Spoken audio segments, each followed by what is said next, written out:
Good morning, students. In last lectures, we have completed our residential status sums and its income related sums. Okay, so in this lecture, we are starting with our new chapter, income from house property.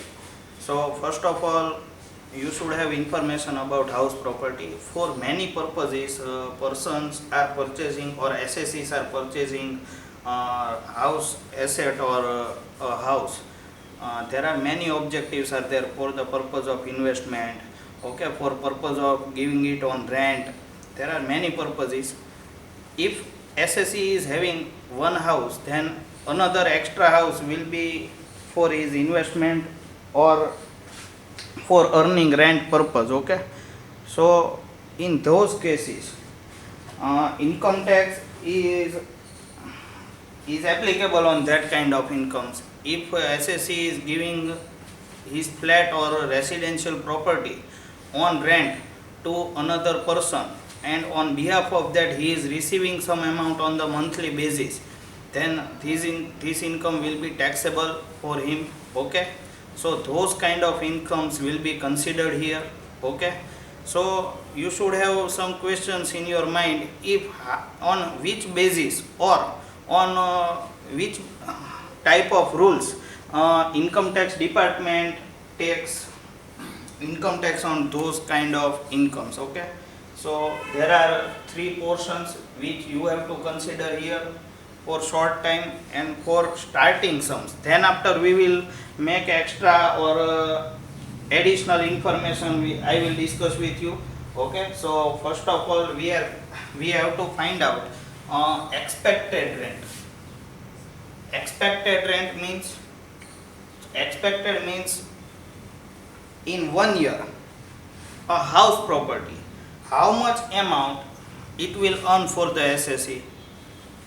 It will be considered as expected rent, and this expected rent is calculated on the basis of these three factors. Okay, first factor is annual value as per municipal records. Municipal record means municipal corporation of every city is collecting tax from its property holders. Okay, so for that purpose they have various methods. Here in Bhavnagar we are having method of carpet area. Okay, on the basis of carpet area, municipal corporation of Bhavnagar is collecting tax from its property holders. Okay, so first of all municipal records means municipality have to calculate or evaluate some value of your property for the purpose of collecting municipal tax from you.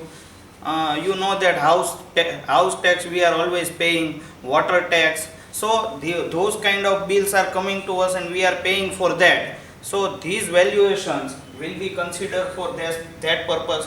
Okay, so this valuation is made by municipal corporations or local body.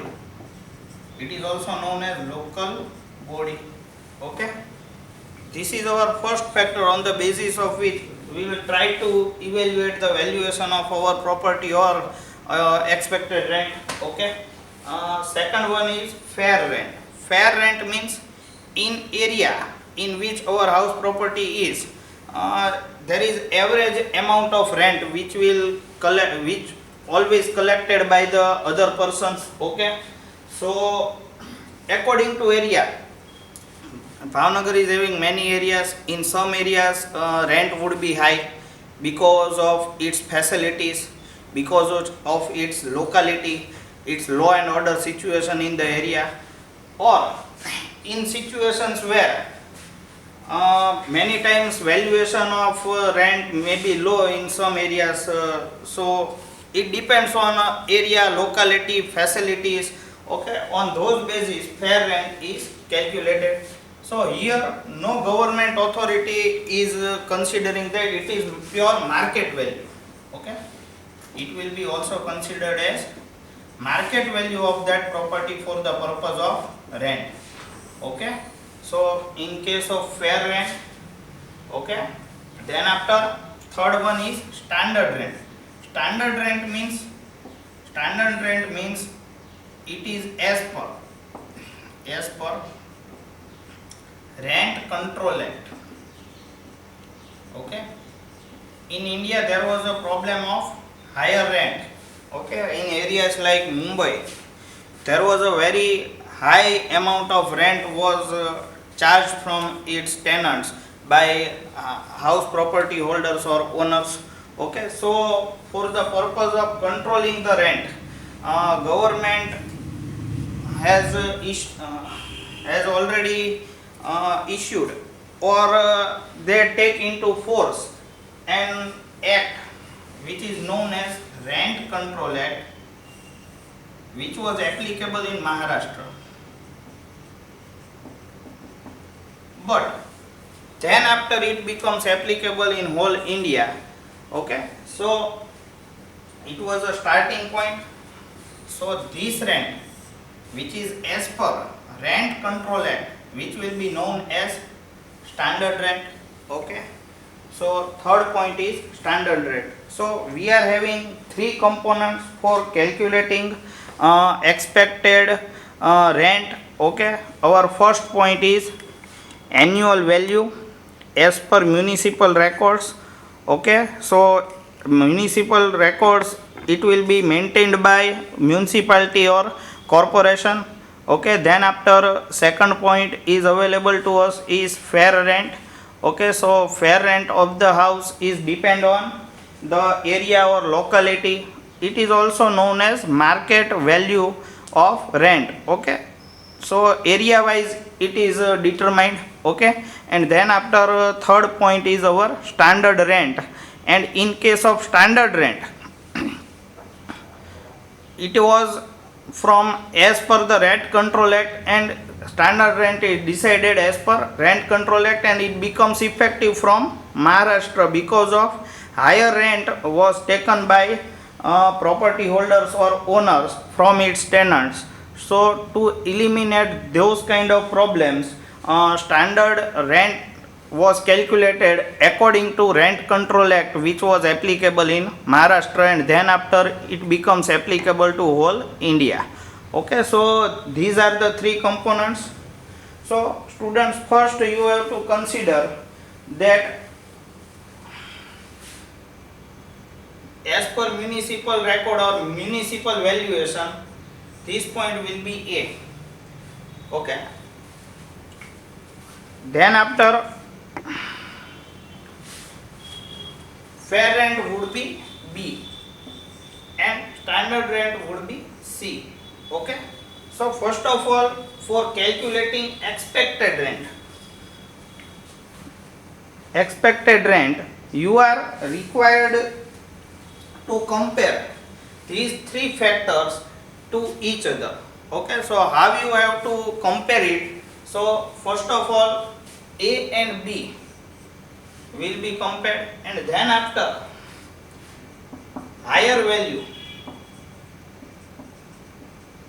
from both will be considered, and then after this higher value will be compared with C. Okay, so here lower value will be considered.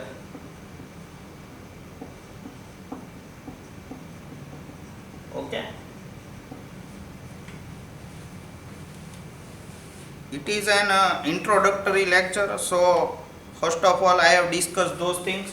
Okay, હવે તમને ગુજરાતીમાં થોડુંક સમજાવી દઉં, એટલે કદાચ ઘણા સ્ટુડન્ટને એવું થયું હોય કે સર ઇંગ્લિશમાં પૂરેપૂરું તમે ભણાવ્યું અમને સમજાતું નથી, તો ઇંગ્લિશવાળા છે અહીંયા જોવાનું અટકાવી દેજો. ઓકે, અને ગુજરાતીવાળા છે, આમ તો હું ગુજરાતીમાં કહેવાનું ન હોય, પણ આ ટોપિક એવો છે અને ચેપ્ટરની શરૂઆત છે એટલે તમારી સાથે ગુજરાતીમાં ડિસ્કસ કરી લઈએ. જો અહીંયા આગળ તમારી આગળ એક્સપેક્ટેડ રેન્ટ કાઉન્ટ કરવા માટે આપણી પાસે ત્રણ ફેક્ટર, એક છે એ મ્યુનિસિપલ વેલ્યુએશન, બરોબર, સેકન્ડ છે એ આપણી પાસે ફેર રેન્ટ છે, અને થર્ડ વન છે એ સ્ટાન્ડર્ડ રેન્ટ છે. આપણી આગળ ત્રણ વસ્તુ છે. ત્રણ વસ્તુ છે. એમાંથી પહેલી વસ્તુ મ્યુનિસિપલ વેલ્યુએશન મીન્સ કોર્પોરેશનના ઓફિસર્સ આવીને તમારું જે પણ હાઉસ પ્રોપર્ટી છે એનું વેલ્યુએશન કરીને કાર્પેટ એરિયાના બેઝિસ ઉપર આપણે ભાવનગરમાં શું કરે છે, ટેક્સ લેવાની પદ્ધતિ છે. કદાચ તમે જોયા હશે, આપણા કોર્પોરેશનના ટેક્સના બિલ હજી હમણાં જ આવ્યા હતા અને એની ભરવાની પ્રક્રિયા શરૂ જ હતી, બરાબર. એપ્રિલ મે મહિનામાં પ્રોસેસ શરૂ જ હતી. એટલે જો એ તમારે ટેક્સ ભરવાનો આવતો હોય તો એ કાર્પેટ એરિયાના બેઝિસ ઉપર આવે છે. એટલે શું થઈ જાય, આપણા માટે મ્યુનિસિપલ વેલ્યુ થઈ જાય. પછી આપણી પાસે ફેર રેન્ટ એવો બીજો પોઈન્ટ આવે. તો દરેક એરિયા અને લોકાલિટી મુજબ એનો રેન્ટનો એક ક્રાઇટેરિયા હોય, એનો એક બજાર ભાવ હોય, એટલે એની એક માર્કેટ વેલ્યુ હોય, that is fair rent. Okay. અને આપણો થર્ડ ફેક્ટર છે એ છે standard rent. As per rent control act, ભલે આપણી બુકમાં કોઈ જગ્યાએ એનું મેન્શન નથી, પણ આ તમને કદાચ ખ્યાલ રહે કે સર આ સ્ટાન્ડર્ડ રેન્ટ વર્ડ આવી ગયો ક્યાંથી, તો મહારાષ્ટ્રમાં, મુંબઈમાં ખૂબ જ હાયર રેન્ટ છે એ કલેક્ટ કરતા હતા. એને લીધે આ વસ્તુ બની અને એને લીધે આ જે સ્ટાન્ડર્ડ રેન્ટ છે એને કઈ રીતે કરવામાં આવ્યું, તો કે સ્ટાન્ડર્ડ રેન્ટ છે એ રેન્ટ કંટ્રોલ એક્ટની અંડરમાં કાઉન્ટ કરવામાં આવે અને એનાથી વધારે રેન્ટ કલેક્ટ કરવાની પરમિશન કોઈને હોતી નથી. ઓકે. હવે આપણે આમાં ચેક કરીએ તો આપણે આને કમ્પેર કરવાનું રહે અંદરો અંદર. કઈ રીતે, તો કે પહેલાં તો સૌથી પહેલાં મ્યુનિસિપલ વેલ્યુએશન અને ફેર રેન્ટ આ બંને કમ્પેર કરીને જે હાયર વેલ્યુ આવે એ તમારે સિલેક્ટ કરવાની અને એના પછી જે પણ વેલ્યુ સિલેક્ટ થઈ એને તમારે સી એટલે કે સ્ટાન્ડર્ડ રેન્ટ સાથે કમ્પેર કરવાનું અને એ બંનેમાં જે લોઅર વેલ્યુ હોય એ તમારે કન્સિડર કરવાની છે. અને એના માટેનો નેક્સ્ટ સમ જે છે એ એક દાખલો આપણે ગણી લઈએ એટલે તમને આ જે પોઈન્ટ છે એ ક્લિયર થઈ જાય અને આપણા દાખલાની શરૂઆત પણ આજે જ થઈ જાય. ઓકે. આટલું રાખીએ આમાં ફર્સ્ટ પાર્ટમાં. પછી સેકન્ડ પાર્ટ છે એમાં આપણે દાખલો શરૂ કરી દઈએ. ઓકે.